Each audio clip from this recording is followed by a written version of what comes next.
இடம்பொருள் நேயர்களுக்கு வணக்கம். ஸோ இன்றைக்கி வந்து பார்த்திங்க அப்படின்னா இன்றைக்கி மகாநதி சீரியல் நிஜமாகவே ஒரு நெகிழ்ச்சியான ஒரு எபிசோடாக தான் முடியுது.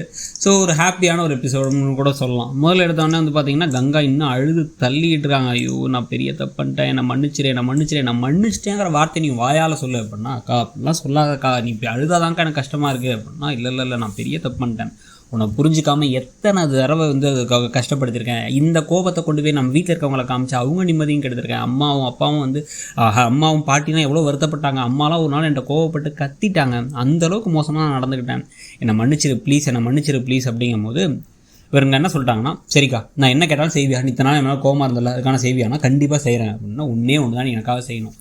இந்த விஷயத்தை ஏன் பணத்தை தொலைச்சாரு, என்ன ஏது, இதை ஏன் சொல்லலைங்கிறதெல்லாம் போயிட்டு மாமாட்ட கேட்டு நீ மாமா கூட சண்டை போட மாட்டேன்னு மட்டும் எனக்கு ப்ராமிஸ் பண்ண, எனக்கு அது போதும், அதுதான் எனக்கு தேவை அப்படின்னு. அவங்க இப்போ கூட என்னை பற்றி யோசிக்கிறியா, நான் தான் பெரியவன், நான் தான் எல்லாத்தையும் பார்த்துக்கணும்னு நினைப்பேன், ஆனால் வயசில் சின்னவளாக இருந்தாலும் நீ தான் இந்த வீட்டில் பெரியவ அப்படின்னு சொல்லிவிட்டு அவங்க அப்படியே கண்கலங்க, அக்கா அவ்வளோதான், இனிமேல் நீ நானும் ஒன்றா சேர்ந்தால் டபுள் பவர்க்கா, இனிமேல் எல்லா பிரச்சனையும் பார்த்துக்கலாங்க்கா அப்படின்னு குதிக்க ஆரம்பிச்சிட்டாங்க. ஜாலியாக காவேரி அப்படியே எல்லாரும் சந்தோஷமாயிடுறாங்க.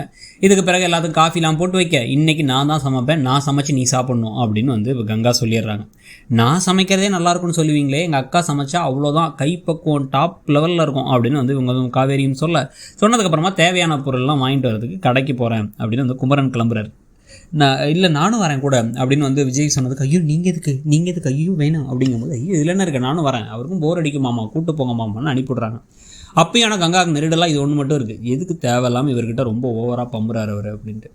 ஸோ கிளம்பி வேகமாக ரெண்டு பேரும் போகிறாங்க. குமரனும் பேசிகிட்டே ரெண்டு பேரும் போயிட்டு இருக்கும் பொழுதே இப்போ விஜய் கேட்குறாரு, எப்படி பணத்தை தொலைச்சிங்க அப்படின்னா, இல்லை ஏடிஎம் நம்பர் சொல்லணும்னு சொல்லி ஒரு கான்டாக்ட் வந்துச்சு, ஒரு கால் வந்துச்சு பேங்க்லேருந்துன்னு சொன்னாங்க அப்படின்னு உடனே, சரி இது மாதிரிலாம் நிறைய நடக்குது, நீங்கள் கேட்டு கொஞ்சம் விவரமாக இருக்கலாம்ல அப்படின்னு சொல்லிகிட்டு இருக்காரு. இது சொல்லிட்டு இருக்க உடனே ஆமாம் அப்படின்னு திருதுறன்னு முழிக்கிறாரு குமரனும். இங்கே பார்த்தீங்கன்னா கங்காட்ட காவேரி என்ன சொல்கிறாங்கன்னா, அடிக்கடி நான் வீட்டுக்கு வரும்போதெல்லாம் நானே உன் சாப்பாடுன்னு தெரிஞ்சால் சாப்பிட்டு வந்துடுவேன், டேஸ்ட் பார்த்துட்டு வந்துடுவேன். ஸோ ரொம்ப நாளாக சாப்பிடாமலாம் இல்லை, அப்பப்போ சாப்பிட்டு தான் இருக்கேன், சூடு சோறுனெல்லாம் எனக்கு உண்டு, ஆனால் அக்கா கிட்டே எதுக்கு அதெல்லாம் அப்படின்னு சொல்லிகிட்டு இருக்கும் போதே, நீ இவ்வளோ தூரம் பெருந்தன்மையோட பேசும்போதே எனக்கு கஷ்டமாக இருக்குது அப்படின்னு கங்கா பேசிகிட்டு இருக்காங்க. இதுக்கு நடுவில் இவங்க ரெண்டு பேரும் கிளம்பி கடைக்கு போயிட்டு வந்துடுறாங்க. கடையிலேருந்து வந்ததுக்கு பிறகு தான் பார்த்திங்க அப்படின்னா சாப்பாடெல்லாம் சூப்பராக சமைச்சாச்சு. சாப்பிட்டு பார்க்கும் பொழுது டேஸ்ட் பயங்கரமாக இருக்குது, சூப்பராக சமைக்கிறாங்க உங்கள் அக்கா, ஆமாம் ரொம்ப நல்லா இருக்குன்னு சொன்ன உடனே இவர் உண்மையை தான் எப்போயுமே சொல்லுவார், சாப்பாடு பிடிச்சிருக்குன்னா தான் பிடிச்சிருக்குன்னு சொல்லுவார். அப்போ நிஜமாவே நீ சூப்பராக சமைக்கிறக்கா, 100 மார்க்ஸ் உனக்கு அப்படின்னு பேசிகிட்டு இருக்காங்க. உடனே எல்லாம் மாற்றி சிரிக்க 4 பேரும் ஒன்றா உட்காந்துருக்காங்க. இப்போ பார்த்திங்க அப்படின்னா குமரன் என்ன பண்ணுறாரு, யமுனாவுக்கு வீடியோ கால் பண்ணுறாரு. என்ன மாமா அப்படின்னா, எல்லாத்தையும் கூப்பிடு அப்படின்னா, நேற்று தானே கிளம்பி போனீங்க, எதுக்கு வீடியோ கால் அப்படின்னா, உங்களுக்கு ஒரு மேஜிக் காமிக்க போகிறேங்கிறாரு. எல்லோரும் கூடி ஒரே இடத்துக்கு வந்துட்டாங்க. மேஜிக்னு டட்டடேன் அப்படின்னு யாரை காமிக்கிறாருன்னா விஜயை காமிக்கிறாரு. விஜய் உடனே ஹாய் அப்படின்னா, மாமா ஹாய் அப்படின்னா, 2 பேரும் ஒரே இடத்துல தான் இருக்கீங்களா அப்படின்னு ஷாக் ஆகிறாங்க. அப்போ டக்குன்னு பார்த்திங்கன்னா இன்னொரு மேஜிக் காமிக்கிறேன் அப்படின்னு பார்த்தா கங்காவும் காவேரியும் ஓடி வராங்க, தோலில் கை போட்டு 4 பேரும். ஸோ இப்போ தோலில் இப்போ குமரனோட தோலில் விஜய் கை போட்டிருக்காரு, அதுக்கு பின்னாடி காவேரி தோலில் கை போட்டு கங்கா நிற்கிறாங்க.